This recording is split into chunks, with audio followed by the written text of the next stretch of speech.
بسم اللہ الرحمن الرحیم۔ شروع کرتا ہوں اللہ کے پاک نام سے جو بہت بڑا مہربان نہایت رحم والا ہے۔ دوستو، بہنوں، بھائیوں، بزرگوں، السلام علیکم۔ ہم آپ کو خوش آمدید کہتے ہیں سلطان محمود غزنوی کی 94 نمبر قسط میں، اور اس میں ہم بیان کریں گے کوشل دیوی جو عبداللہ قراتگین کی دوسری بیوی تھی، اس کے ہاں بچے کی پیدائش۔ تو دوستو، سومنات کی فتح کے بعد سلطان محمود غزنوی اپنے لشکر اور ہر چیز کو سمیٹتا ہوا واپسی کا رخ اختیار کیے ہوئے تھے، اور اب ان کا رخ منصورہ شہر کی طرف تھا۔ راستے میں اس نے ایک جگہ پکڑاؤ کیا تاکہ لشکری سفر کی تھکاوٹ اور دور کرنے کے لیے آرام کر لیں۔ سستال ہے، چنانچہ وہاں خیموں کا شہر آباد کر دیا گیا اور لشکریوں کو کھانے پینے کے علاوہ ہر چیز مہیا کی گئی۔ ایسے میں عبداللہ قراتگین اپنے خیمے میں بیٹھا ہوا تھا کہ ایک چھوٹا سالار خیمے کے دروازے پر نمودار ہوا اور عبداللہ قراتگین کو مخاطب کر کے کہنے لگا، امیر، کیا میں اندر آ سکتا ہوں؟ عبداللہ قراتگین نے جب اس بات میں گردن ہلائی تب وہ سالار مسکراتے ہوئے خیمے میں داخل ہوا۔ عبداللہ قراتگین نے پہلے گہری نظروں سے اس کا جائزہ لیا، پھر کہنے لگا، یہ جو تم مسکراتے ہوئے میرے خیمے میں داخل ہوئے تو تمہاری ایسی مسکراہٹ کی کوئی وجہ اور علت ضرور ہے، کو کیا معاملہ ہے؟ اس پر وہ سالار اور زیادہ مسکرا دیا اور عبداللہ قراتگین کو مخاطب کر کے کہنے لگا، امیر، آپ کا اندازہ درست ہے۔ دراصل میں آپ کے لیے ایک بہت اچھی بلکہ بہت ہی اچھی خبر لے کر آیا ہوں۔ کون سی اچھی خبر لے کر آیا ہوں؟ غور سے اس سالار کی طرف دیکھتے ہوئے عبداللہ قراتگین نے پوچھ لیا تھا۔ تو اس پر وہ سالار بولا اور کہنے لگا، ابھی تھوڑی دیر پہلے لاہور سے کچھ مخبر لشکر میں داخل ہوئے ہیں۔ انہوں نے سارے حالات سے سلطان کو آگاہ کیا ہے اور ساتھ یہ بھی خبر دی ہے کہ آپ کے ہاں بیٹا پیدا ہوا ہے، اور ان میں سے ایک مخبر کو آپ نے جاتے ہوئے کچھ نقدی فراہم کی تھی، وہ رقم اس نے آپ کی بیوی کوشل دیوی تک لاہور میں پہنچا دی ہے، اور آپ کے بیٹے کو بھی دیکھ کر آیا ہے۔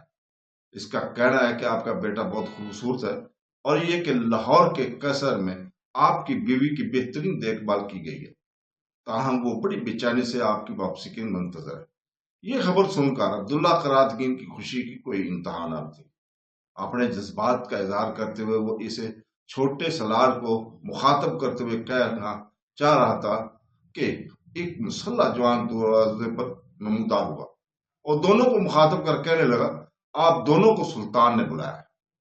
اس پر عبداللہ قراتگین اپنی جگہ پر اٹھ کھڑا ہوا اور جو چھوٹا سالار اس کے بیٹے کی خوشخبری دینے آیا تھا، اسے لے کر سلطان کے خیمے کی طرف ہو لیا تھا۔ چنانچہ جب سارے سالار سلطان محمود غزنوی کے خیمے میں جمع ہو گئے تب ایک غیر نگاہ سے سلطان نے سب کا جائزہ لیا، پھر انہیں مخاطب کر کہنے لگا، ابھی تھوڑی دیر پہلے ہمارے کچھ مخبروں نے یہ خبر دی ہے کہ منصورہ کا حاکم کرانتی ہو چکا ہے۔ اچھا ہوا میں منصورہ سے گزر کر آگے نہیں چلا گیا۔ آپ لوگوں کو اس لیے جمع کیا گیا کہ یہاں سے کوچ کرنے کے بعد میرا ارادہ منصورہ پر حملہ آور ہونے کا ہے، اس لیے کہ تم لوگ جانتے ہو کہ جہاں کہیں بھی کرامتیوں کی مجھے اطلاع ملتی ہے، ان کے احتساب اور خاتمہ کے لیے میں ضرور حرکت میں آتا ہوں۔ ابھی بھی میں نے تم لوگوں کو کرامتیوں ہی کے سلسلے میں یہاں بلایا کہ یہاں میں چاہتا ہوں کہ منصورہ کی طرف کوچ کیا گیا اور کرامتی ہونے والے حکمرانوں کو سزا دی جائے۔ میں چاہتا ہوں کہ یہ سارا کام اتفاق رائے سے کیا جائے۔ اس سلسلے میں تم میں سے کسی کو بھی کوئی اعتراض ہو تو وہ بول سکتا ہے۔ سلطان محمود غزنوی کے اس استفار پر گہری خاموشی چھا گئی، اور پھر سارے سالاروں نے سلطان کی اس رائے سے اتفاق کیا۔ چنانچہ یہ فیصلہ ہو کہ لشکر کو مزید 2 دن آرام کرنے کا موقع فراہم کیا جائے، اس کے بعد منصورہ کے کرامتیوں پر حملہ آور ہونے کی ابتدا کی جائے۔ تو اس کے ساتھ ہی سلطان نے وہ اجلاس ختم کر دیا اور اپنے اپنے خیموں میں چلے گئے۔ تو دوستو، اس کے ساتھ ہی ہم آج اجازت چاہتے ہیں، کل تک کے لیے۔ کل انشاءاللہ تعالی 95 نمبر قسط سلطان محمود غزنوی کی آپ کے سامنے پیش کریں گے، اور امید ہے آپ ہماری ان کاوشوں کو خوش آمدید کہیں گے۔ اللہ حافظ۔